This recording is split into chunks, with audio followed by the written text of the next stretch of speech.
Okay, I made this video 3 times earlier today, and I'm hoping I can get it right this time because something always interrupts me, phone calls or whatever else is going on. I was talking with a friend of mine last night, and we were having an honest conversation, political conversation, and it turned to this.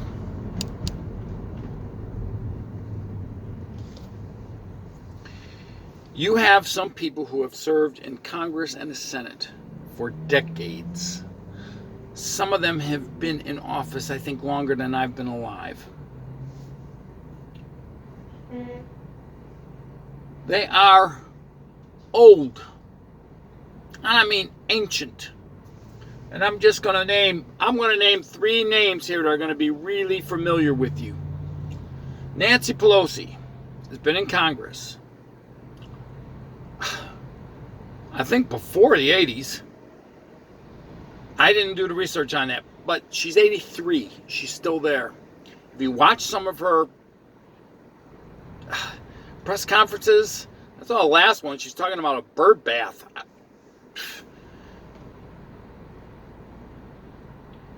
Dianne Feinstein, 88 years old.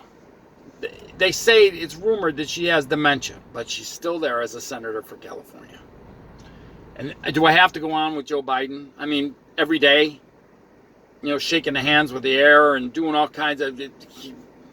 I don't have to explain this.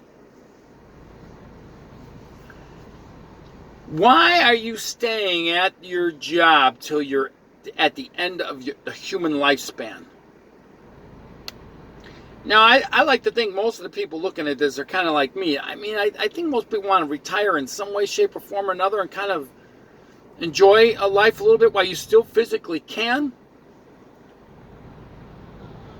You got dementia, you're 88 years old and you're still doing your job. Why are you still there? Why are you still there? Why is Nancy Pelosi still there? In case you didn't know this, the Constitution sets a limit of how much somebody makes as a salary as a congressperson. I think it's 120-something thousand a year. I could be wrong, but I think that's what it is. So let's look at AOC as an example. She gets elected. She was a bartender. She's making $24,000 a year, and she jumps up to $124,000 a year. And now she's buying fancy clothes and fancy dresses and fancy purses and all kinds of shit she couldn't afford before. But I don't fault her for it at all. My question is, and I'm going to get to this point because I want you to see something. Why are you in Congress at the very last end of the human lifespan? How much more longer are you going to live when you reach 88 years old? What do you got? What do you got? How many more years left do you think you got that are going to be quality? You want to live to 120? I mean, do anybody listening to me want to live to be 120? Do you really want that? Sure you are. You're working and they stayed in that position. They stayed as a congressman or they stayed as a senator till you're old, feeble, you can't walk, and you lost your memory. What the hell are you doing there? What is so important that you are hanging on to that position like a bulldog? I mean, why? What are you gaining? So then I was listening to something today about Liz Cheney.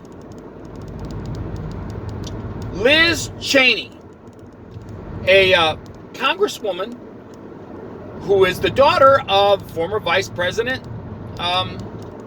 Dick Cheney, congresswoman out of Wyoming. And if you didn't know anything about Wyoming, Wyoming is as red as they come. And they freaking hate her. They hate her. There's a primary coming up on Tuesday. Her opponent running for the primaries is a Trump-backed candidate that is 30 points ahead of her. So I heard this thing about her today, and I had to talk about this. She got elected into Congress in 2016. She was worth She was worth, what does it say here? $7 million when she got elected.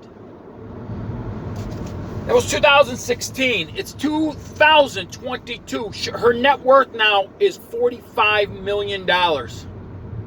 What did she do to enrich herself as a public servant? And she's basically supposed to be making $124,000 a year.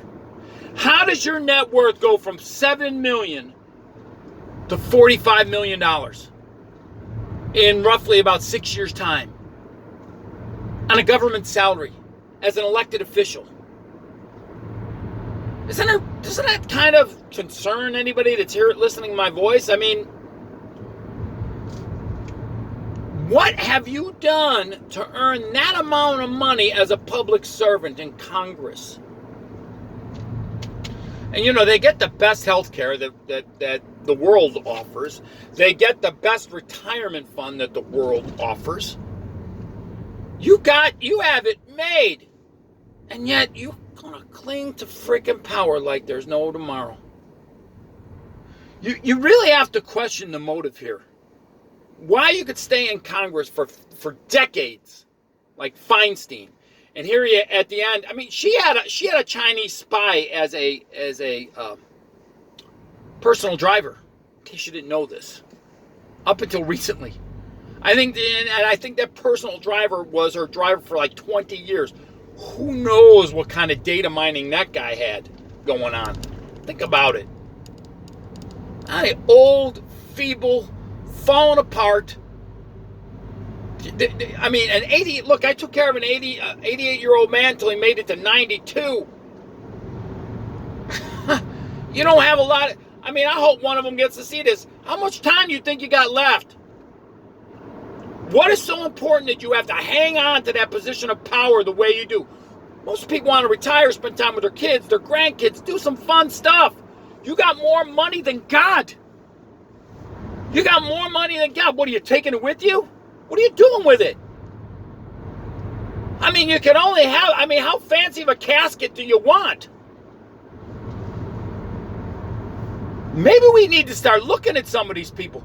As far as I know, Donald Trump is the only president I know who went into office with X amount of money and is worth less when he left. Maybe I'm wrong. But from what I understand, he is worth less when he left than when he was in.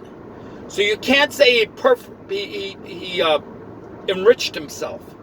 Now, there are perks when you leave because, you can be like the Clintons and Obama and stuff and make a fortune speaking at universities. They'll charge $100,000 to get up there and say something stupid. And they throw the money at them.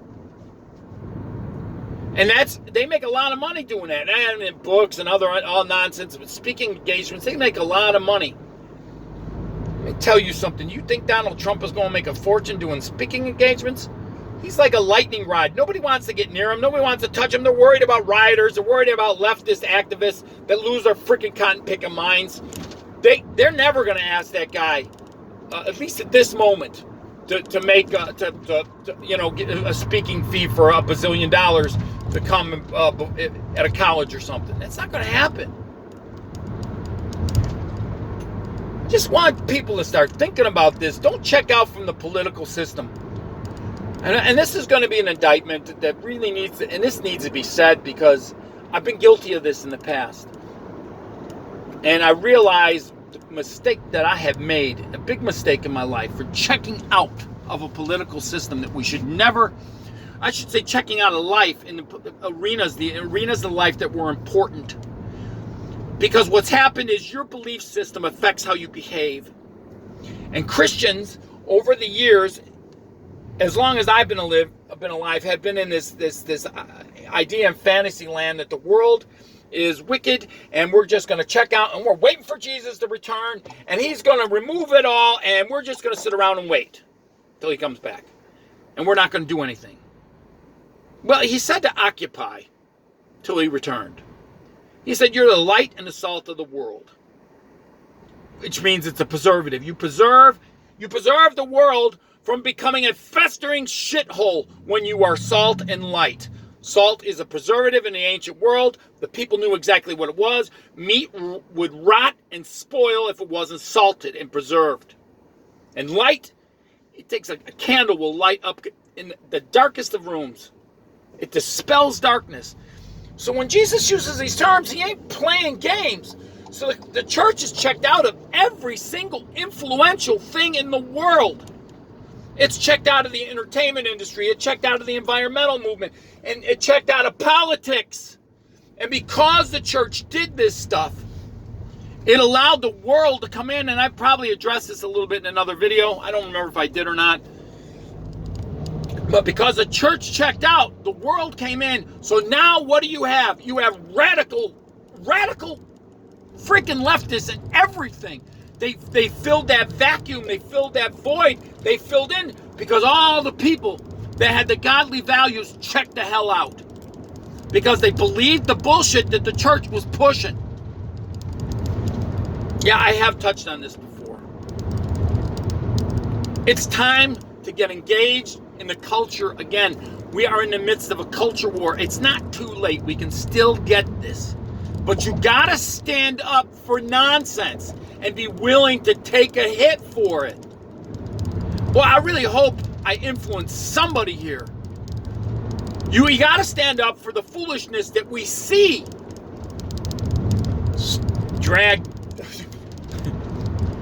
story time, drag queen story time for little kids. Stand up.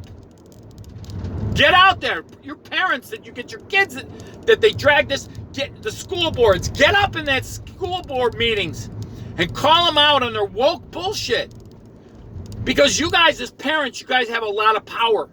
Some single old guy like me doesn't have the power that a parent has. You got to get out there. You got to get in there. You got to start influencing society. You got to be active within the culture again. And we have to start speaking out. We can't be fearful. You cannot be fearful. At this stage of the game, what are you afraid of? Somebody calling you a bigot?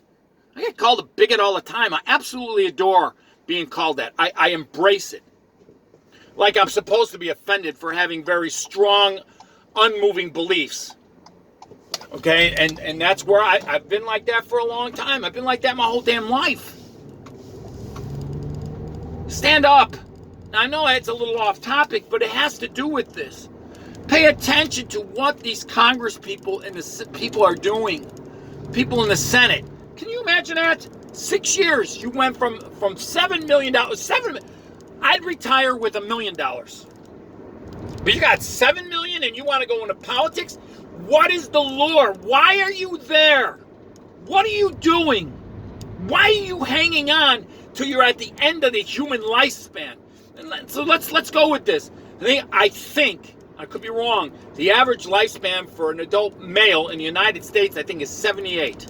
Used to be 75, I think it's 78. I'm 58. I ain't far from that. I am not far from that. And I think about it all the time. Because it's not a lot of time when you're at that end of the spectrum of the game. It's not a lot of time. You're gonna hang on. You're gonna be 88 years old, and you're proud that you're a senator for freaking 5 decades, for 50 years. What? Why?